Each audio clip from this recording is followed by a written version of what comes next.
In today's lesson, I'm going to teach you 5 English phrases that instantly make you sound natural. Are you ready? Well then, let's jump right in. Number 1, no way. Again, no way. So let's look at this used in a specific situation. So here's the breakdown first. So the term no way. Think about this. 2 friends are catching up. One has been quietly applying for a competitive scholarship abroad and finally got the news. The other has no idea it's coming. So think about this situation. The tension is rising. One knows, one doesn't know. And this is the dialogue. 2 friends. Mia. Okay, I have to tell you something. I didn't want to say anything until it was real. Priya. Now you're scaring me. What is it? Mia. I got the scholarship, the full one. Lisbon, 2 years, everything covered. Priya. No way. Mia. I'm serious. The email came this morning. Priya. No way. The one you said was basically impossible? Mia. That one. Priya. I'm gonna cry. How are you so calm right now? Mia. Honestly, I don't think it's hit me yet. Priya. Okay, sit down. Tell me everything. Start from the beginning. This is the first situation that uses the term no way. I want you to try to guess the meaning as we go through 2 more situations before I give you the definition. Again, no way. Here's the second situation. Now, here's the setting. A grandmother is telling her grandson about something surprising from her own past that he never knew. A quiet, warm kitchen table moment. So the grandmother's sitting there, you see the granddad there and the grandkids, and she's about to share something with her grandson that he never knew before. Remember, we're talking about phrase number 1, no way, how it's used first so that you can guess the meaning before I give it to you. Here's the dialogue that happens. Leo. So before you met Grandpa, what were you actually doing? Grandma. Oh, I was traveling. I spent a year working on a boat. Leo. Wait. No way. Grandma. A small one. We sailed up and down the coast. Leo. No way. You never told me that.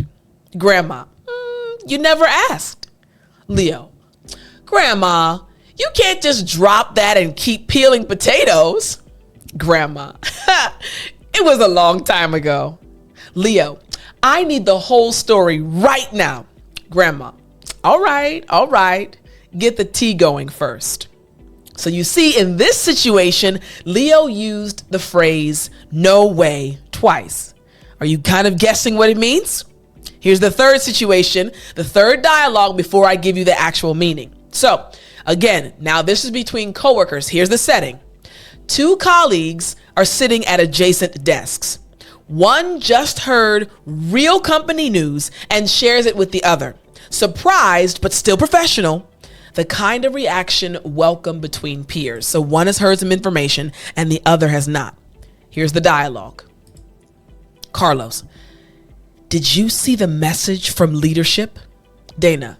No. What message? Carlos. They approved the 4-day week starting next quarter. Dana. No way. Carlos. I read it twice to be sure. Dana. After all the back and forth last year? Carlos. I think the numbers finally convinced them. Dana. That changes a lot for me. My commute alone. Carlos. Same. I'm already rethinking my whole week. Dana. Okay, send me the link. I want to read it myself before I get excited. So you heard how Dana said no way. Have you guessed the meaning yet? You're smart. All right. So what no way really means? It's a short, high energy reaction that means I cannot believe what I've just heard. Depending on the tone, it can carry shocked excitement, skeptical disbelief, or a playful refusal. It almost never questions whether the news is true. It just celebrates the surprise of it. The energy is the answer. In English, we say no way. Again, this is why it's one of those phrases that instantly makes you sound natural. Now, when should you use it? The do's. First, do stretch the vowel. Now we're talking about the pronunciation. When you're genuinely amazed. No way. When you do that, it amplifies the feeling. Here's another way you can use it. So let's say, for example, you have a fast reaction. So use it as your fast reaction to surprising good or bad news. The speed signals you're fully present. No way. No way. The speed shows you're actually in the moment. And here's the third thing to remember as far as using it. Follow it with a question. No way. How? No way. When? This keeps the conversation flowing. Now, I want to tell you when not to use this phrase. It's a very important phrase, but there are certain situations when you should not use this phrase. So, don't save it for formal ceremonial moments. When there's ceremonial moments, you don't want to use it. It belongs in casual and relaxed professional speech. Secondly, don't say it flat and clipped. No way. Unless you actually mean to sound skeptical or challenging. No way. So be careful of how you say it. And finally, don't worry that it sounds rude. Between peers and friends, it reads as warmth, not disbelief. So the first phrase you need to use to start instantly sounding natural is no way. Here is phrase number 2. Just saying. Yep, again, just saying. Excellent. Now, I'm going to give you 3 different scenarios, and I want you to try to guess the meaning of this expression. All right, this phrase. Here's the first situation between friends. Here's the breakdown. One friend keeps going back to a hobby group that clearly drains her. The other gently names what she sees without pushing. So you have a friend, and this friend is going back and forth to this meeting, and you can tell she doesn't really want to go. So one friend is going to respond gently. Listen to the dialogue. Rosa, I think I'm going to rejoin the photography club. Tara, oh. Rosa, what's oh? Tara, nothing. You should do what makes you happy. Rosa, say it. Tara, every time you came home from those meetings, you were in a bad mood for 2 days. Just saying. Rosa, yeah. Tara, I'm not telling you not to go. I just want you to remember how it actually felt. Rosa, no, that's fair. I forget that part when I'm bored. Tara, take your time with it. No rush. Remember, Tara spoke to her friend and said, oh, just saying. Here's the second situation. Pay attention. This is now between family members. So here's the situation. A brother and sister are planning a surprise dinner for their parents. The sister has a small, pointed observation about her brother's track record with timing. So it's about to be a little bit of a sensitive conversation between a brother and a sister. Listen to the dialogue. Here's the dialogue. Elena, okay, so we're picking up the cake at 5, right? Marco, yep, easy. Elena, you said easy about the airport pickup too. Just saying. Marco, that was 1 time. Elena, it was 3 times. Marco, okay, fair. I'll set an alarm. Elena, set 2. Marco, 2 alarms. Got it. Elena, I love you. I just know you. Marco, that's the scary part. You heard how Elena said, just saying. So you're seeing the situations when this phrase is actually used. Here's the third situation. Again, this one is between coworkers. Here's the setting. 2 colleagues are reviewing a draft before it goes up the chain. One has a real concern, but isn't trying to escalate, just wants it on record. So they're in this conversation like, okay, I just want this to be on record of what's going on. Listen to the dialogue. Here's the dialogue. Greg, did you get a chance to read the report? Nadia, I did. The data section is strong. The recommendations feel a little thin. Greg, thin how? Nadia, safe. The whole point is to give a direction, and it kind of avoids one. Just saying. Greg, so you'd ask for another pass? Nadia, I would. I think it lands better if it commits to something. Greg, want to raise it or should I? Nadia, it'll land better from you. Just don't let it go up as is.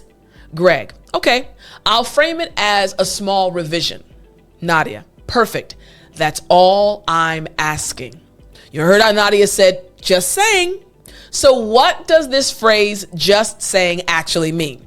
You see, just saying means it's a soft tag added after a pointed comment.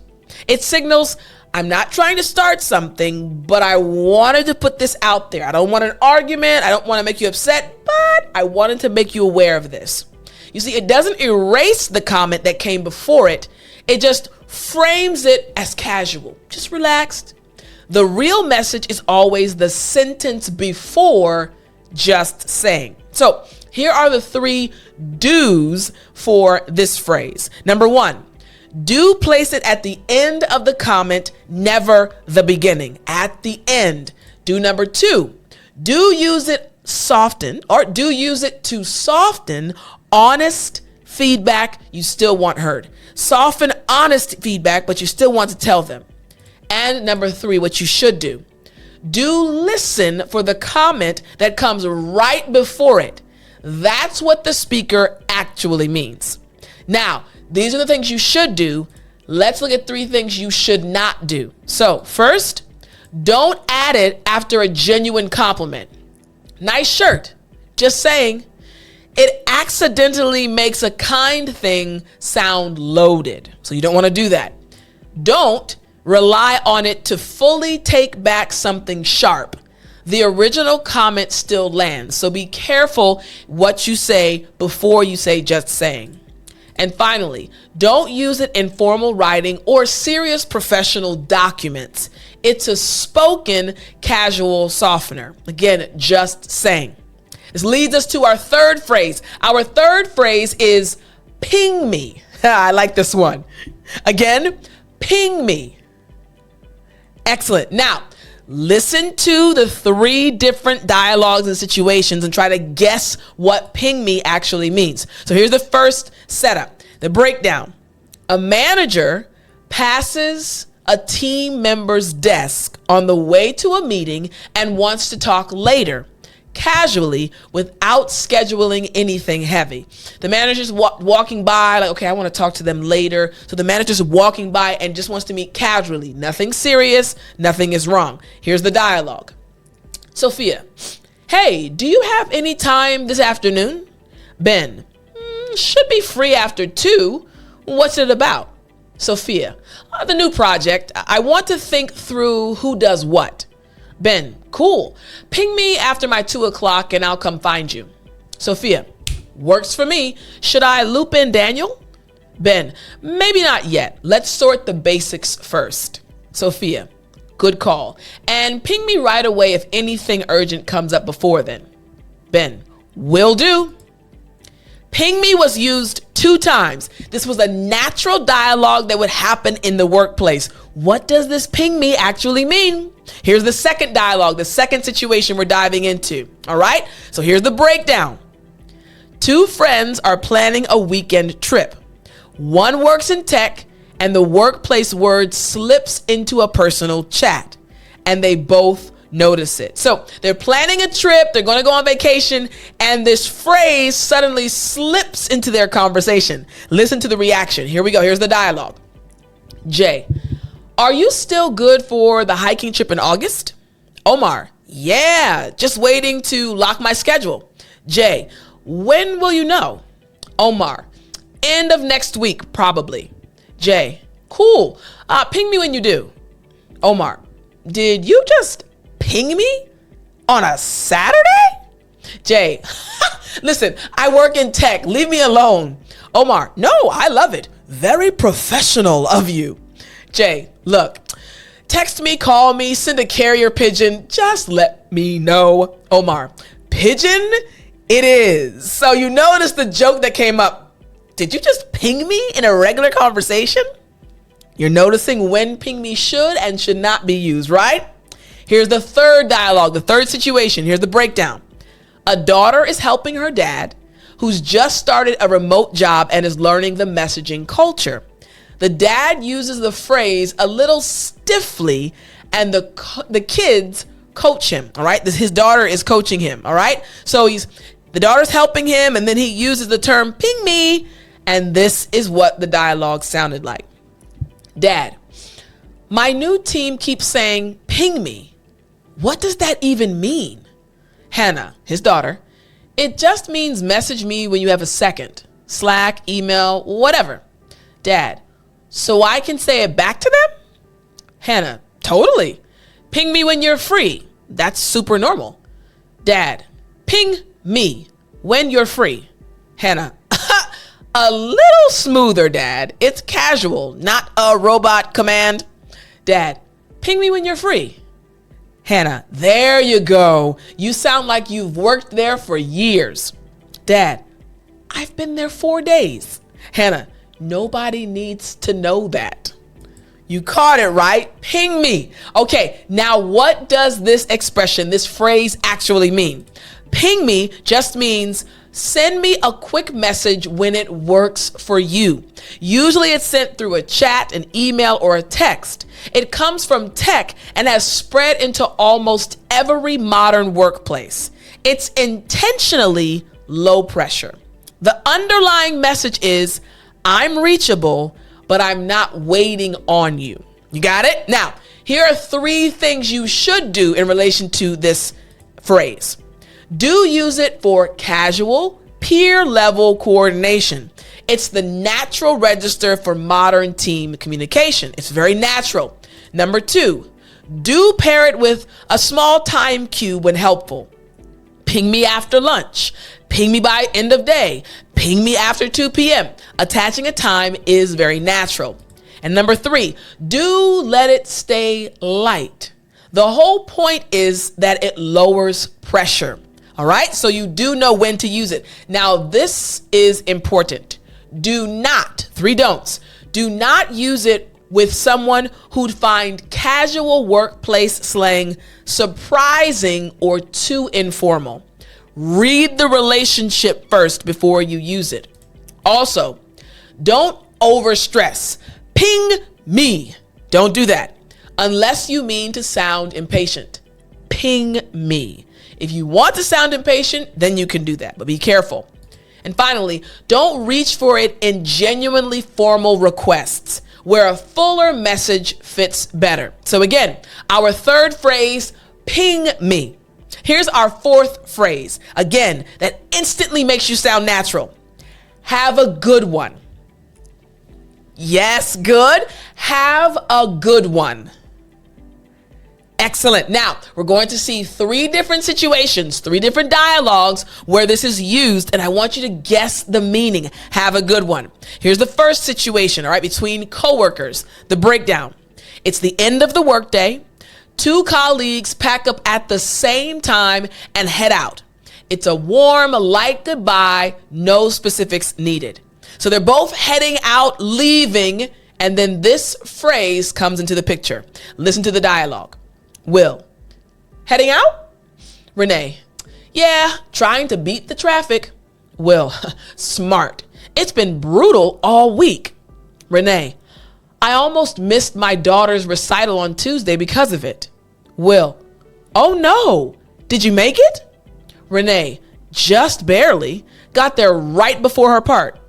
Will, phew. Okay, have a good one. Renee, you too. See you tomorrow. Will, any plans tonight? Renee, nothing.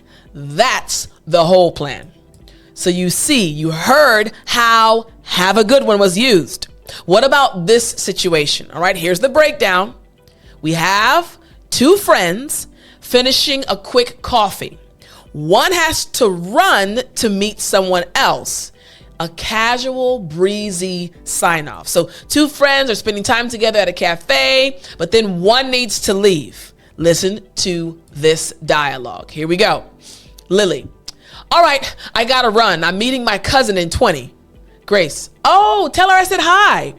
Lily. Will do. We should all get dinner soon.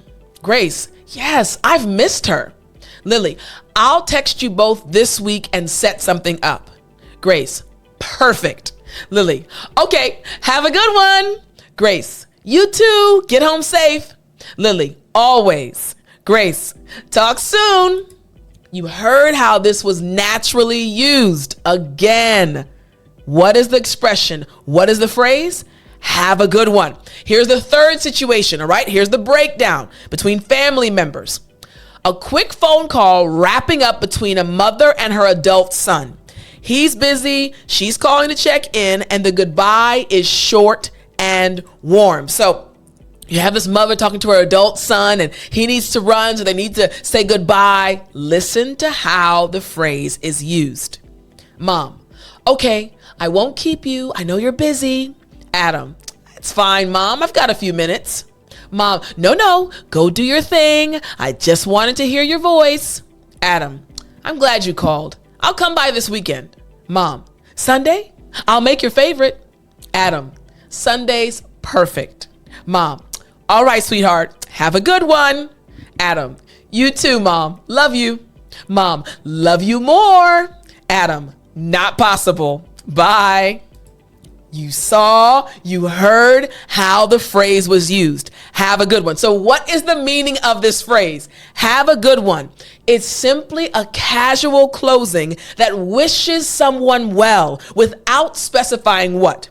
A good day, evening, rest of your life. It doesn't matter. It works at any time of day, in almost any context, at almost any level of formality.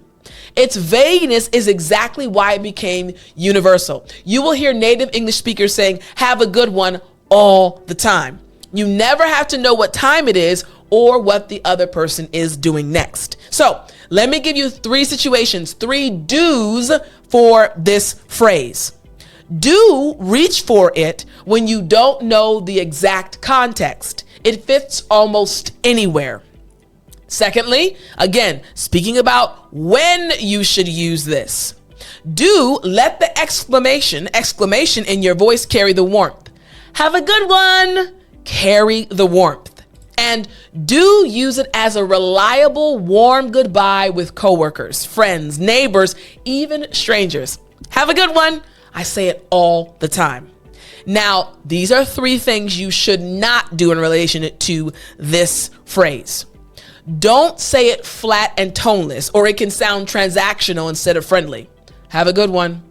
Ooh, that doesn't sound friendly. Also, don't feel you need a longer formal goodbye to be polite. The short version, have a good one, is genuinely warm. And number three, don't assume it's only for service interactions. Close relationships use it too, often with a more personal tone or personal line right after. So you need to be careful when you use it, but it's very easy to use it in any situation. All right, phrase number 4, have a good one. Now we have phrase number 5, must be nice. Listen, when I say these phrases will instantly make you sound natural. If someone were an English learner and said, must be nice, I would be impressed. Whoa, you know that phrase? Must be nice. Why? Listen to these situations, listen to the dialogues and try to guess what it means. So here's the first situation between friends, the breakdown. One friend mentioned sleeping in. The other has been up since dawn with a new baby. A half teasing, half honest moment that opens into real connection. So they're talking about this, there's a baby, and this opens up into a real connection. Here's the dialogue. Claire, I slept until noon today. It was glorious. Bree, must be nice. Claire, what time were you up? Bree, 5:30. The baby's been a little tornado this week. Claire, I'm sorry. Bree, no, I'm happy for you. I'm just running on coffee and not much else. Claire, do you want me to take her Sunday morning? You sleep in for once. Bree, are you serious? Claire, yeah, drop her off at 8. She's mine till noon. Bree, you are officially my favorite person. You heard how it was used. Must be nice. Again, try to guess the meaning. Here's the second situation. Again, the first one, Bree. The second situation we have is between family members. Now, there are 2 adult siblings. One is heading on vacation. The other has been carrying more of the load, taking care of the parent. The phrase slips out with a real edge. Then they talk honestly. So this one is going to be more of a tense dialogue. Listen closely. Thomas, we're taking the kids to the coast for 10 days. Lucia, must be nice. Thomas, okay, was that a dig? Lucia, no, maybe a little. I haven't had a weekend off since spring. Thomas, because of mom's appointments? Lucia, most of them, yeah, it just adds up. Thomas, I didn't realize it was all landing on you. Lucia, it's been a lot. Thomas, okay, when I'm back, I'm taking the next 2 months of appointments, all of them. Lucia, thank you. That actually helps me more than you know. So it started as Lucia kind of making a dig at her brother. Must be nice. Again, try to guess what this phrase actually means. Here's the third dialogue, the third situation between coworkers. Here's the breakdown. One colleague mentions an approved trip. The other has been quietly turned down for the same kind of thing. The loaded tone surfaces and they handle it like professionals. So we have 2 different situations. One where a coworker is getting to go on vacation, getting to go on a trip, and the other one is not. And the phrase must be nice gets used. Here we go. Here's the dialogue. Eric, just got my 3rd conference approved this year. Singapore this time. Maya, must be nice. Eric, wait, was that shade? Maya, sorry, no, I'm just tired. I haven't been approved for a single one. Eric, really? I didn't know that. Maya, I've asked twice. They keep asking or keep saying it's the budget. Eric, that's frustrating. The must be nice makes a lot more sense now. Maya, yeah, it came out sharper than I meant. Eric, no, it's fair. Let me bring it up with the manager. You should be in the rotation too. Maya, I'd really appreciate that. This is another example of where nice or must be nice when it's used in a way that could come off in a little bit of a negative way. So what does this phrase actually mean? Must be nice. It's a phrase that looks positive, but usually carries quiet envy, irritation, or a little resentment. On paper, it sounds like a compliment, but in real conversation, the tone almost always reveals, I notice you have something I don't, and I'm not really celebrating it. A sincere version exists, but it's rare, and listeners usually hear the loaded meaning first. This is why you have to use this phrase properly. So when should you use this phrase? Here are the 3 do's, all right? First, do learn to hear the loaded version. The flat tone, the tight smile, the lack of a follow-up question, recognizing when it is actually a dig or shade or a negative. Do treat it as useful information when it slips out. It often points to something the speaker is struggling with. And finally, do use a clearer phrase when you genuinely mean to celebrate. That sounds amazing. I'm so happy for you. Use that after you say must be nice. Now, when should you not use it or what should you avoid? So first, don't confuse the words with the meaning. Tone, not vocabulary, is carrying the message. Must be nice. These words seem good. However, the tone is important. Next, don't ignore it when you hear it from someone close to you, a close friend, close family member. It's often a small door into a real conversation. Finally, Don't use it sincerely and expect it to land as a compliment. Most listeners will assume the loaded meaning. All right. So again, must be nice. I hope you enjoyed this lesson. Remember, these terms will help you sound more natural. If you want even more natural phrases every single day in your inbox for free, all you have to do is go to dailyenglishvocabulary.com. Again, dailyenglishvocabulary.com. And I'll talk to you in the next lesson.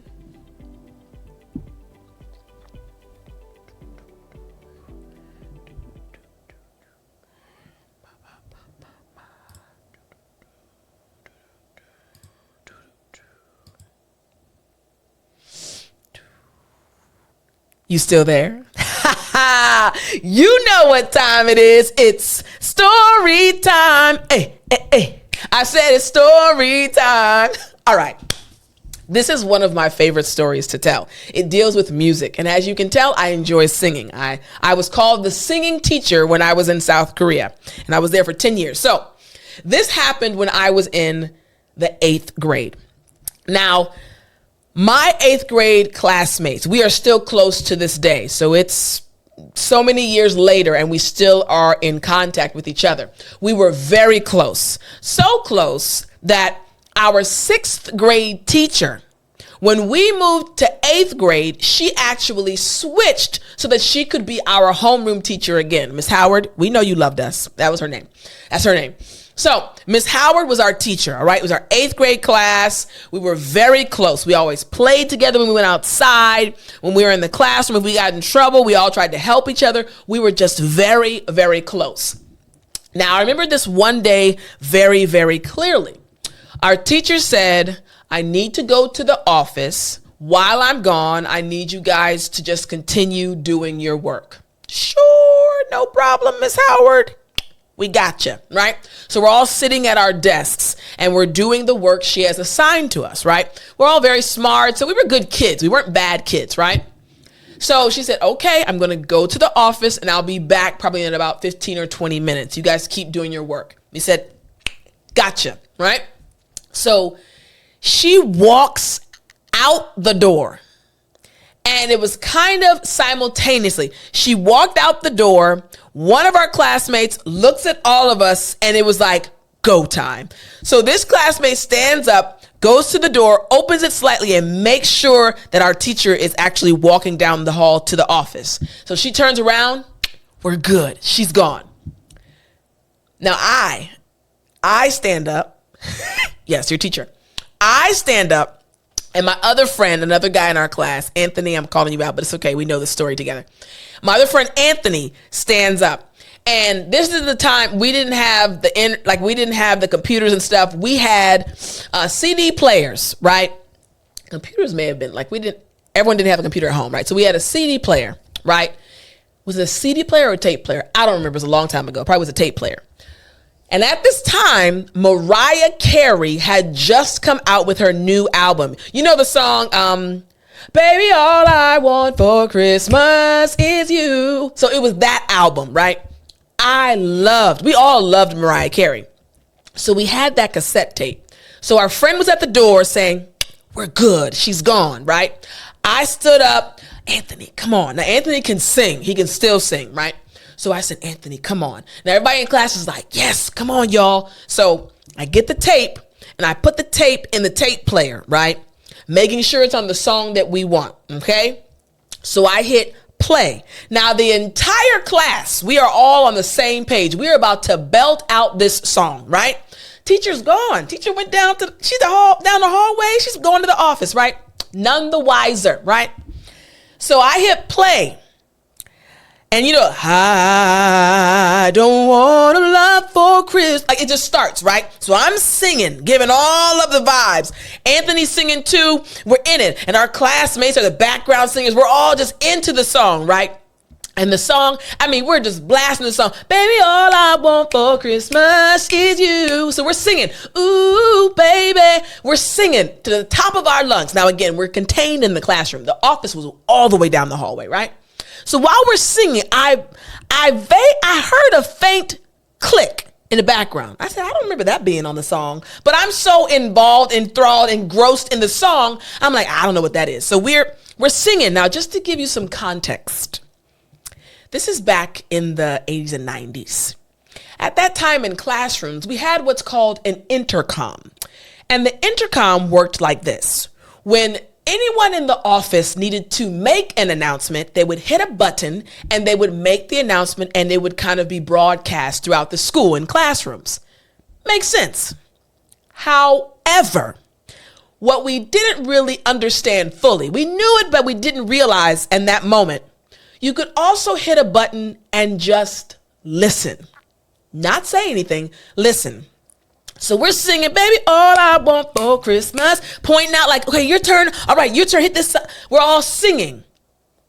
And over the intercom, we hear 8th grade. Immediate silence. Immediate. It was the voice of our beloved Miss Howard. So we all look at the door because we're like, hey, we're looking at our friend. Your job was to watch the door. How did she?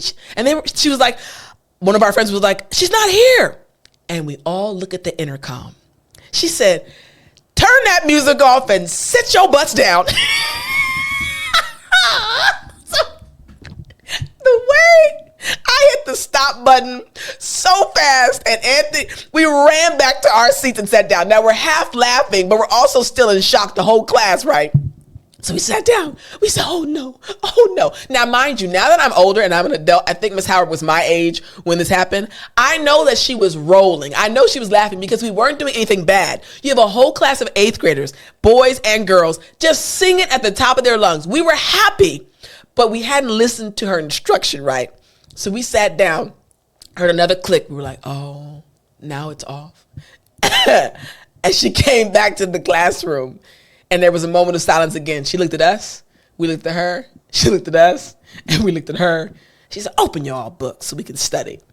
So I will never forget that moment. Mariah Carey will forever be etched into my brain because in 8th grade, when I was singing at the top of my lungs, I heard a click. And the next thing I heard was, sit your butt down. I hope you enjoyed this story, and I'll talk to you in the next lesson.